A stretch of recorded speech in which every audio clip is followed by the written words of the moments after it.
Excelentíssimo senhor presidente da Igreja Casa, Aníbal Ramos, excelentíssimo senhor vereador Arnoldo, que teve essa brilhante ideia, esse compromisso que sempre teve com a questão do meio ambiente no município de Ibirá. Senhores Edis, como se trata de meio ambiente, gostaria de parabenizar a Casa, presidente, porque a Câmara de Vereadores hoje tem um novo ambiente, tem uma mulher participando, e a gente sabe que isso aí foi uma conquista da presidenta Dilma, tirou as mulheres da cozinha e botou na frente do povo para dizer que tem realmente competência. Então, como extensionista, engenheiro agrônomo, a gente não poderia deixar de dar a nossa contribuição e dizer que desde 2009, curso enxuto, viu? 2009, a gente já vem fazendo trabalho de meio ambiente no município, né?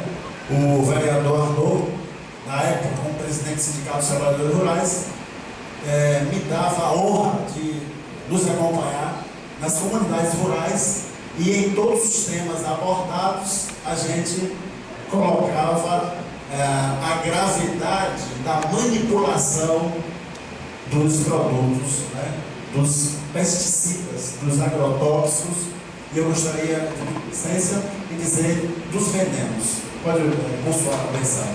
Então a gente vai fazer, curso enxuto, vai passar. Então,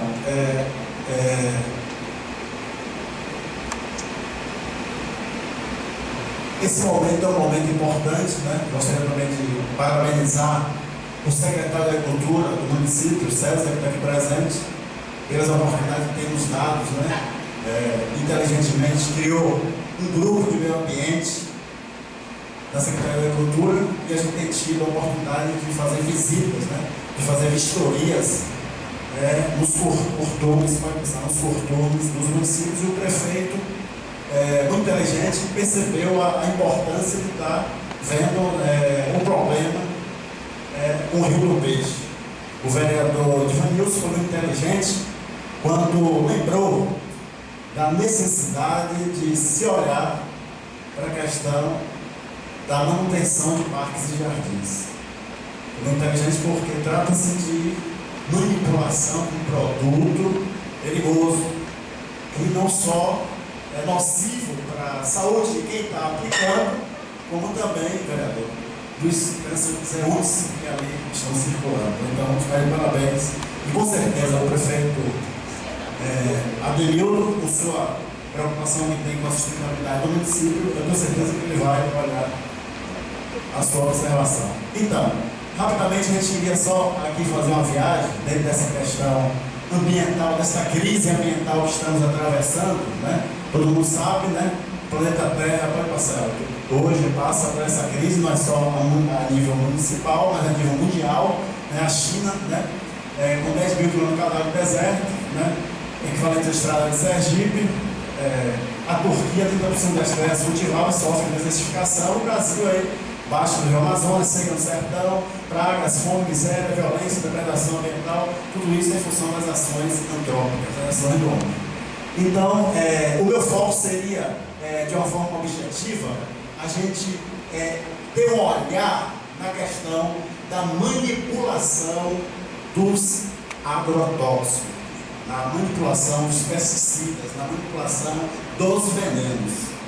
Então a gente vê aí essa necessidade da gente estar buscando a EBDA, o compromisso que tem com os princípios agroecológicos. A gente tem realmente se preocupado em estar levando as opções das tecnologias limpas.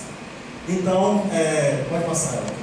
De forma objetiva, a gente vê aí a crise ambiental, a necessidade da gente fazer uma reflexão nessa questão da organização das cadeias produtivas. A gente tem que ter um novo olhar, a gente tem que pensar realmente na questão da preservação. Então, a gente vê os desastres, a natureza é implacável, ela dá resposta, à ambição desmedida do homem. Então, a gente precisa realmente ter espaços como esse para que a gente possa dar as nossas propostas e conseguir realmente a sustentabilidade. Eu gostaria de dizer aqui que a gente tem aqui uma preocupação muito grande no município, porque o abacaxi cada vez mais está chegando perto aqui e a gente vê a delicadeza que é, né, nessa questão da cultura do abacaxi, né, com relação ao problema da fusariose, né, e outras doenças também, né, e que a gente vê que exige um pouco de usar esses produtos. Então, aí a gente perpassei por essa questão da agroecologia. A EBDA hoje tem um compromisso com os princípios agroecológicos. A Lei 12.138/2010 exige que a gente trabalhe com a questão agroecológica. É um desafio novo. O Código Florestal está aí, a gente tem que adequar. Agora, maio, vence o prazo para a gente usar, né, o ACAR, né, o Código Ambiental Rural, né, os cadastros, né.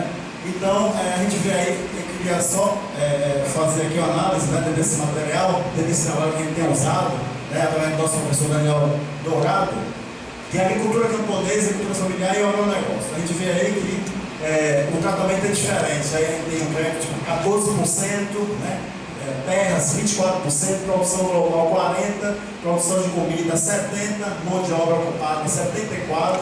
De outro lado, o agronegócio a gente vê aí crédito aí de 86%, 76%, né, produção global 60%, produção de comida 30% e 26%. A gente mostra aí, vai passar que a agricultura familiar tem que ter, né, um tratamento mais diferenciado, né, tem que ter um olhar mais focado para a sustentabilidade. A nível local, principalmente de Pirá, a gente sabe que 60% da população é da zona rural, né? Pode passar. Os pobres chegam a pagar 44,5% mais impostos que os ricos, 50% dos brasileiros vivem com apenas 365 por mês. Pode passar. O poderoso, 10% dos mais ricos possuem 75% da riqueza do Brasil. É dado do IPEA. 0,16% dos mais ricos ganham mais de 15 mil mês. O montante aí a gente vê sementes, adubos, agrotóxicos, ração, medicamentos, máquinas, equipamentos, né, ajudantes, pode passar, atravessadores, agroindústria, né. De um lado, esse carnaval, de outro, a fome total. Agricultores, 15%, casas comerciais, 23%, atravessadores, 27%, agroindústria, 35%. Pode passar. O que fazer?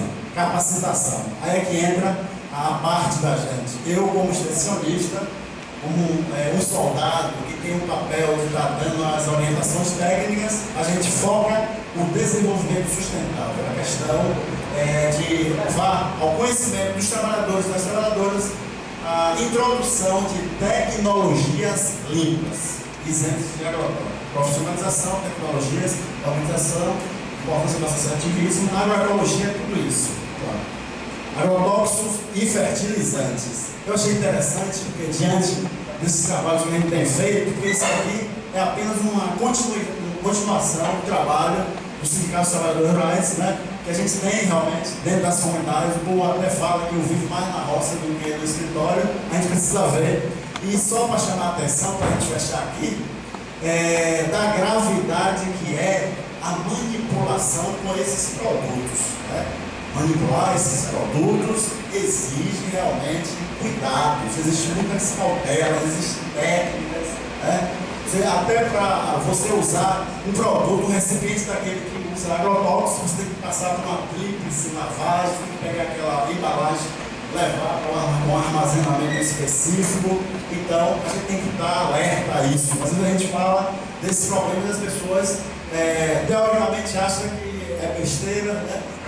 Só pensa no dinheiro, no imediatismo e não sabe das suas consequências devastadoras. Essas imagens aí são imagens, né, que apresentam realmente as consequências, né, da manipulação com o uso dos agrotóxicos.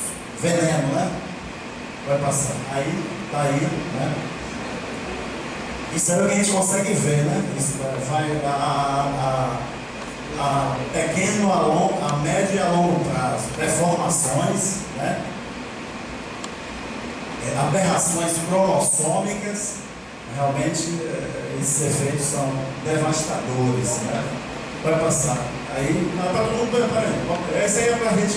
A ideia é que eu conheço um um escritor que disse que futuramente os jornais só vão ter imagens, não vai ter mais letra, porque realmente mostra para as pessoas, principalmente aqueles que a gente está no município, que a gente sabe, tem muita gente que está manipulando, né, que é papel nosso como técnico está alertando, né, onde a gente vai. A gente não pode ter a concepção que a gente tem que ser plural, a gente vive em pluralidade interna, a gente não pode bater e dizer que é proibido, mas a gente tem o dever de estar orientando equipamento de proteção individual e dizer da gravidade que é. Pode passar. Daí as aberrações cromossômicas, né, em função da manipulação com esses venenos na produção de alimentos, na organização das cadeias produtivas. E a gente vê aí as estratégias dos dribles, né, das empresas, né, querendo desvirtuar, né, a realidade que a gente atravessa. Pode passar. Então a gente está tratando aí de manipulação de produtos, a gente está pensando na longevidade e a gente tem que estar analisando, né, aí rapidamente a gente mostra aí as frutas, né, que são mais propícias a assim, absorção desses resíduos, né? Pode passar. Aí, como o Arthur falou, cada brasileiro consome em média 5,2 litros de agrotóxicos por ano, e a gente pergunta até quando a gente vai incluir isso. Pode passar. Se não é seguro para respirar, se é seguro para comer. Pode passar. Agrotóxico e veneno. Está aí a amostra do que a gente come na nossa mesa. Aqui é outra amostra onde a gente, cientificamente, né, analisado isso, né, os institutos de pesquisa viram a cada fruta, a cada verdura, e o pimentão aí sai na frente com 91,8%, né, de resíduos, e vem até aqui a batata com 3,1%. Vai passar.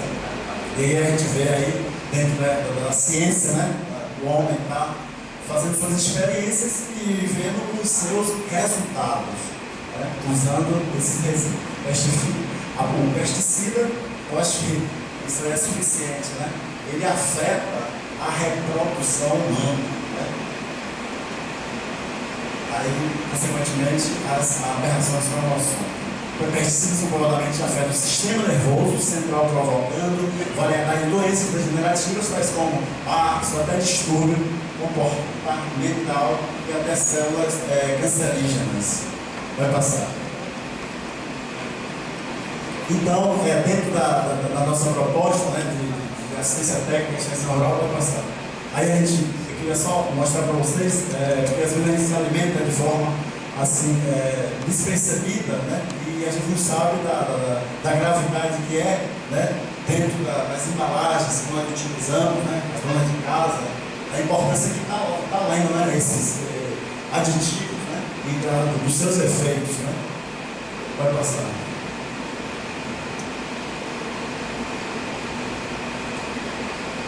Bom, eu só queria essa foto aqui, mostra para vocês o seguinte: dentro desses aditivos que são usados dentro das caixinhas, né, das embalagens, dos produtos que nós consumimos no supermercado, esses aditivos têm como é que diz?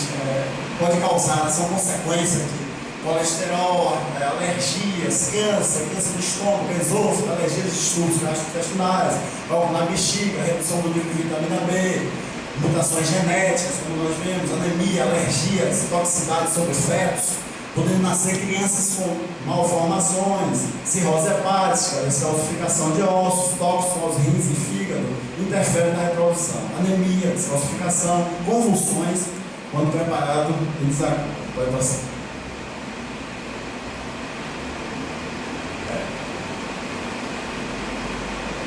Bom, vai passar. Aí a gente entra dentro dessa questão, eu queria encerrar para passar, aqui, falando para vocês, convidando como o nosso papel, como a ciência técnica, dentro dessa questão, está trazendo crédito, está também levando as tecnologias, como nós rezamos na cartilha, né? Se comprometemos também estar levando tecnologias limpas. Hoje a EPDA, o diretor de agricultura, João Moço, né, que é a pastor aqui do Ibirá, está de parabéns, tem as propostas de estar implantando unidades, né, para que a gente possa estar discutindo com os trabalhadores e mostrando para eles a facilidade que é e a viabilidade de a gente trabalhar com os produtos, né, de forma equilibrada, né, que a gente possa usar a agroecologia, que a gente possa usar a urina de vaca, que a gente possa usar o ninho, que a gente possa usar o fumo de corda. E a IBDA está levando essa proposta através de implantação de unidades de quintais agroflorestais. A gente sente a necessidade realmente, aos poucos, está incorporando esse novo vocabulário, né, dos agricultores familiares, que é agroecologia, né, que envolve as relações sociais, a contextualização educacional, né, a questão da saúde, tá, usando produtos orgânicos. Nós estaremos apresentando esse programa, os quintais agroflorestais, na segunda-feira, dia 29, no dia do meu aniversário, na Secretaria da Agricultura. A gente vai estar mostrando como é que a gente vai implantar essas unidades nas propriedades rurais, como implantamos as unidades didáticas de Palma. Pode passar. Eu queria só mostrar aqui para vocês, dentro desse processo evolutivo, cientificamente, o homem cada vez mais ansioso, ambicioso pelo poder, pensando só em dinheiro, em ficar rico, e vai crescendo de geração em geração. Hoje a gente só pensa no computador, a idade contemporânea. Eu achei interessante essa engraçada aí, né? Você vê aí, com relação à questão da alimentação, né? A gente vai mudando até o biotipo, né? E está chegando aí ao barrigudo novamente. E pode virar um pouco. Então, eu gostaria de mais uma vez parabenizar o presidente, parabenizar o vereador.